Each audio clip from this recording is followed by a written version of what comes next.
All right, so get this. We're going deep today, folks. A deep dive into some seriously mind-bending stuff. Oh, yeah. Yeah, this article I found, "This Ancient Teaching Will Bend Your Reality." Just the title alone. Right, Joel. It's intense. No kidding. Now, look, I'm not saying we'll become like reality-bending masters or anything by the end of this, but I am really curious to unpack some of these ideas and see, you know, where they lead us. Okay, I'm skiing. Are you up for a little reality exploration with me? Let's dive in. This article, it really makes you question everything. Yeah. Like everything you thought you knew about reality. Right. It challenges that whole idea that what we see is all there is. Right. It argues that reality is way more fluid Yeah. and, like influenced by our perceptions. Okay, so give me an example. How could my perceptions actually be shaping what I experience? I mean, the world is the world, right? But think about it this way. Imagine you decide you want to buy a certain type of car. Yeah. Like a red convertible, let's say. Uh, Suddenly you start seeing red convertibles everywhere. uh-huh. They were always there. It's not like they magically appeared or anything. Right. But your attention is focused on them now. Right. So you notice them more. The article uses this example to show how what our intentions can do. Right. They can impact our perceptions. And because of that, our Mhm. experience of reality. That's interesting. So it's not about like conjuring things out of thin air, Yeah. but more about shifting our focus to align with what we want to see. Is that kind of what this bending reality idea is all about? Yeah, that's a great starting point. This article goes even further, though. It suggests that reality itself isn't like fixed and objective. Oh, wow. It's malleable. Think of it like a pond that ripples when you drop a stone in it. Okay.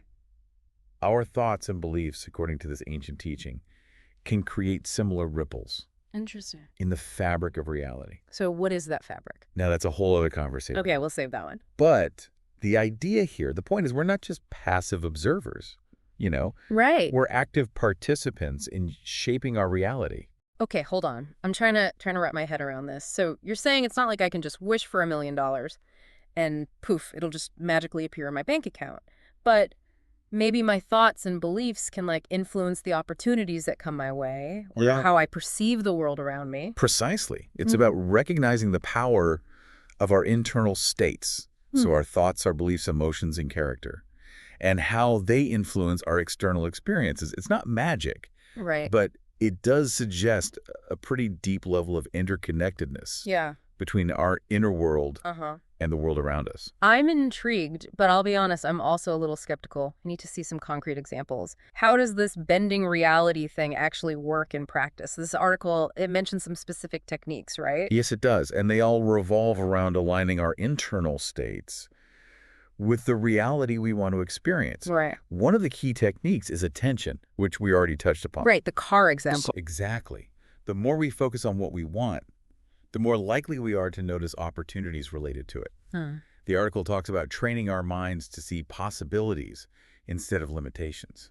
So instead of focusing on all the things that could go wrong, we should be actively looking for the good stuff, the potential Yeah. to open doors. You got it. The article is saying that our attention, it's a Okay. powerful tool Interesting. that we can use to shape our reality. Ah. But it goes beyond just attention. Okay. What else? Another powerful factor is our beliefs. Oh, okay. You mean like if I believe I'm unlucky, then I'm more likely to just experience bad luck. Exactly. Beliefs act as self-fulfilling prophecies. Wow. For instance, if you deeply believe that people are untrustworthy, Okay. you might act guarded and suspicious, right? Mm-hmm. Which could lead others to respond in kind.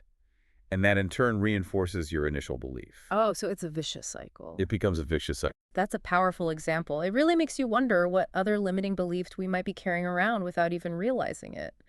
Does the article talk about how to break free from those negative beliefs? Absolutely.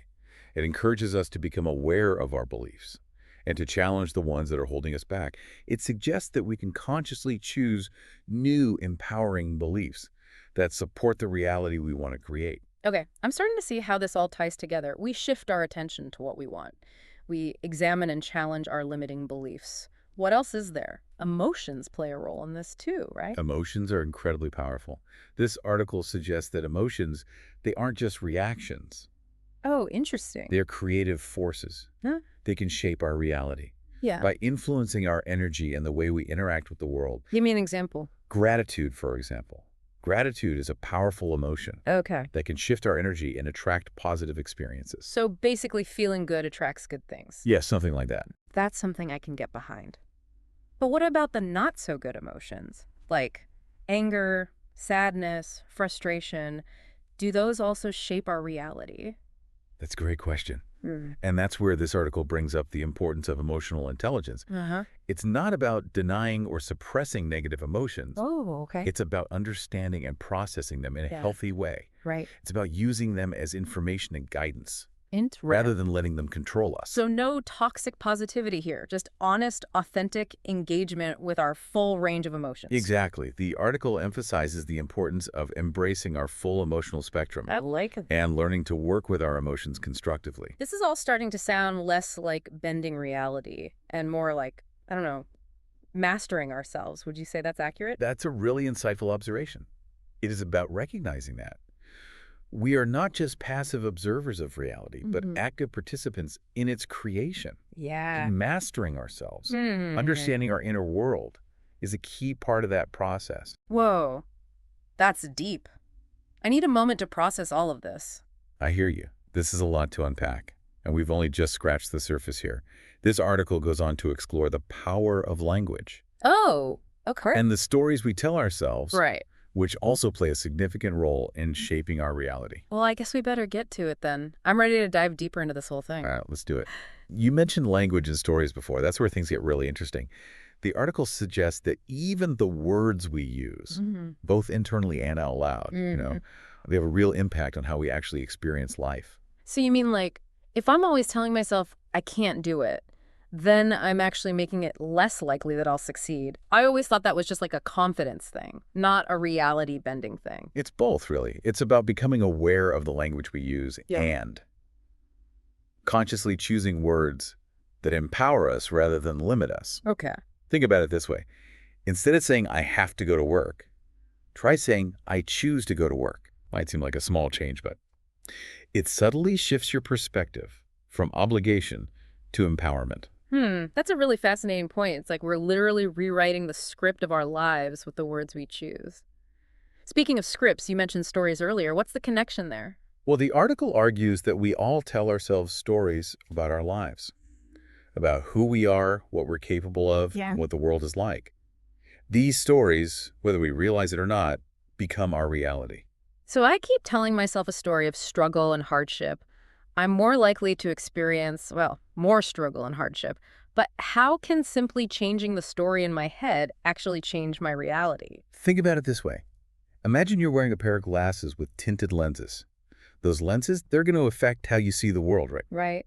Your stories are kind of like those lenses. Okay. If you're constantly telling yourself a story of struggle, you might miss opportunities or interpret events in a way that confirms your existing narrative, even if there are other more positive interpretations available. Okay, I can see how that would work. So how do we change the story then? Do we just pretend everything is perfect and happy all the time? It's not about denying reality or pretending everything is rosy. Okay. It's about consciously choosing a more empowering narrative.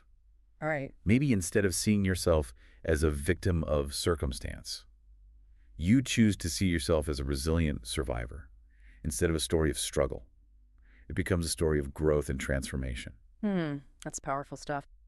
It makes me think about how much control we actually have over our experiences, just by shifting our internal narrative. But I remember the article had like a cautionary note in it, right? Something about this not being magic. You're absolutely right. This article is very careful to emphasize that this isn't about magical thinking or instant manifestation. Okay. We can't just wish things into being. It's more about aligning ourselves with the natural laws of the universe and taking concrete action to achieve our goals. So it's a balance then, right? We set intentions, we shift our mindset, but we also take practical steps to make things happen. It's not just sitting around visualizing a perfect life and expecting it to just fall into our laps. Precisely. It's about combining the power of our minds with the power of action. Okay. We need to believe in the possibility of what we want to create, but we also need to take the steps to make it a reality. It's like co-creating with the universe Yeah. rather than trying to dictate to it. I'm really starting to get this. Intention plus action equals reality bending. But that brings up another point, this idea of responsibility. The article talked about the ethical implications of this too, right? I mean, if we really have the power to shape reality, we have to be careful how we use it. Absolutely. That's a crucial point that the article raises. Our thoughts, beliefs, and actions. They don't just affect us.